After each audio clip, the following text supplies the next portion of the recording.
பதில் வாங்கிக்கிறேன். ஓகே, எப்படி இதெல்லாம் இனிமேல் எப்படி விஜயால பேச முடியும், அதுக்கான வாய்ப்பை அவர் இழந்துட்டார் அப்படின்னு சொல்றாரு. எப்பவுமே இது வந்து ஒரு நரேட்டிவ் செட்டப் தான். எப்படி பார்த்தாலும் நீங்க இதுக்கு முன்னாடி கமலஹாசன் சார் வந்திருக்கும் போது இதே நரேட்டிவ் செட்டப் தான் வச்சிருந்தாங்க. பிஜேபியின் கைகூலி, பிஜேபியின் பி டீம், பிஜேபியோட இதுன்னு.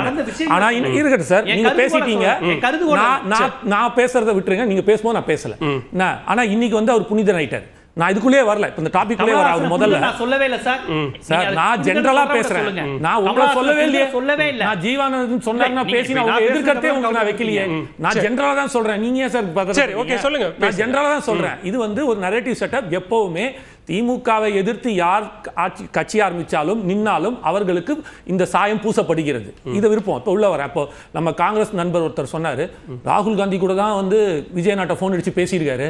அப்ப அதுக்கு ஒரு முடிச்சு போட்டு நம்ம ஆரம்பிச்சிருவோமா, காங்கிரஸ் வந்து தாவேக்காவுடன் கூட்டணிக்கு வருகிறது, நிக்க போகிறது அப்படின்ட்டு. சார் ஒரு துயர சம்பவம் நடந்திருக்கு சார். எல்லோரும் எல்லா இடத்துலையும் வருவாங்க, எல்லாருமே பேசுவாங்க. அது அரசியல் மாண்பு, அது இருக்கும். அதுக்கு ஒரு நன்றியாக ஒரு வீடியோல சொல்லிட்டார். இப்ப நீங்க கேட்டீங்க, முதல் தலைப்புக்கு வரேன். நெருக்கடியா வாய்ப்பான்ட்டு. விஜயநாக்கு நெருக்கடியும் இல்ல, வாய்ப்பும் இல்ல. நெருக்கடி அதிமுகக்கு. எப்படியாவது இந்த முறை ஆட்சி அமைச்சாகணும். தொடர்ந்து தோல்வியே கண்டு கொண்டிருக்கிற எடப்பாடி ஐயாக்கு ஆட்சி அமைக்கிறதுக்கு விஜயனா உள்ள வந்தார்னா அந்த நெருக்கடியில அவர் தப்பிக்கிறதுக்கு ஒரு இதுவா இருக்கும். பாஜக ஆப்வியஸ்லி அவங்க வாய்ப்பை யூஸ் பண்ணுவாங்க. எல்லா பொலிட்டிக்கல் சினாரியோ, எல்லா பொலிட்டிக்கல் கட்சியும் தான் யூஸ் பண்ணும். யார் இல்லைன்னு சொல்ல முடியும். இவர் சொல்றாரு கொள்கை எதிரி எப்படி பண்ணலாம் அப்படின்ட்டு. நம்ம காங்கிரஸ், கம்யூனிஸ்டும் காங்கிரஸும் எப்படி சார் ஒன்னா இருக்காங்க? இதே திமுக 67 காங்கிரஸை எதிர்த்து தான் ஆட்சியை பிடிச்சது. அப்போ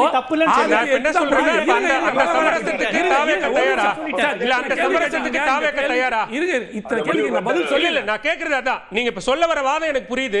அந்த சமரசத்துக்கு தாவேக தயாரா? அதுதான் சொல்ல வரேன்.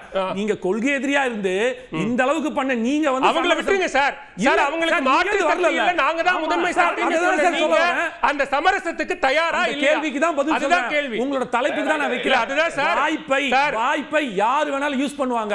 because he is a king maker now. அவர் யார் பக்கம் நிக்கறாங்களோ அவர்கள் வந்து வெற்றி அடையறதுக்கான வாய்ப்புகள் அதிகம் இருப்பதால் எல்லாரும் யூஸ் பண்ணுவாங்க. ஆனால் தலைமையில இருந்து விஜயனா கிட்ட இருந்து தாவேகா கிட்ட இருந்து அதிகாரப்பூர்வ அறிவிப்பு வந்துச்சா? இருக்குன்னு வரல.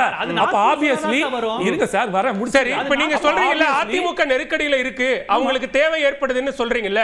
அதிமுகவினுடைய பரப்புரை கூட்டத்துல தாவேக கொடி பறக்குது, அது கூட்டணிக்கான பிள்ளையார் சுழின்னு சொல்லும்போது ஏன் எதிர்ப்பு தெரிவிக்கல? எல்லாரும் பண்ணுவாங்க. ஏன் எதிர்ப்பு தெரிவிக்கல? தெல்லுவோம், அவசரம் இல்ல. கூட்டணி ஒரு ரொம்ப சிம்பிள் சார். ஒரு பாலிடிக்ஸ் பொறுத்த மட்டும் இப்ப கூட ரவீந்திரன் கரெக்டா சொன்னாரு. ஒரு பப்ளிசிட்டி, ஒரு பாலிடிக்ஸ்ல ஒரு விஷயத்தை பேசு பொருளா மாத்திக்கிட்டே இருக்கணும்னு சொல்றாங்கல்ல.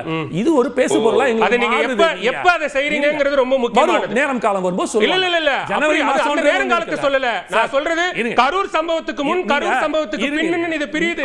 அதுதான் கரூர் சம்பவத்துக்கு முன்னாடி வரையும் கொள்கை எதிரியாக இருந்த பாஜக இன்றைக்கு ஒரு நிமிஷம் நான் தெளிவுபடுத்துறேன். இப்ப கூட்டணி பத்தியோ மத்தது எதை பத்தியுமே தாவேகா சைடுல இருந்து யோசனை இல்ல. எங்களோட எல்லா விஜயனாவோடையும் தாவேகாவோடையும் ஒட்டுமொத்த கான்சென்ட்ரேஷன் எங்க இருக்குன்னா, அந்த 41 குடும்பங்களுக்கு என்ன நீதி பெற்று தரணும், அவர்களுக்கு என்னென்ன உதவிகள் செய்ய முடியும். இன்னைக்கு எடுத்திருக்காங்கல்ல, கடைசி இது வரைக்கும் 20 வருஷத்துக்கு குறையாம அந்த குடும்பத்தை தத்தெடுத்து மாதம் 5000 ரூபாய் கொடுக்குறேன்னு இருக்காங்க. படிப்பு செலவு அதிகாரப்பூர்வமா அறிவிச்சது இல்ல சார். அதுல இருக்கிற மரியன் வில்சன் அது தாவேகா அதிகாரப்பூர்வமா அறிவிச்சது சொல்லிருக்காரு. 20 லட்சம் ரூபாய் கொடுத்தாரு. இப்ப வரப்போகுது, அவர் போகும்போது கொடுக்க போறாரு. கண்டிப்பா நடக்கும். இப்ப எல்லாருமே என்னன்னா இந்த நீதி பெற்றுக்கிறதுக்கான வேலைகளும் தான் செய்யறாரு. இந்த கூட்டணிகள் மற்ற விஷயங்கள்லாம் சில பேருக்கு நெருக்கடி இருக்கு, சில பேர் அதை வாய்ப்பா யூஸ் பண்ணிக்கிறாங்களே தவிர எந்த இடத்துலயுமே தாவேகா இதை வந்து ஒரு பேசு பொருளாக மாத்தல. இதை பத்தி பேசவும்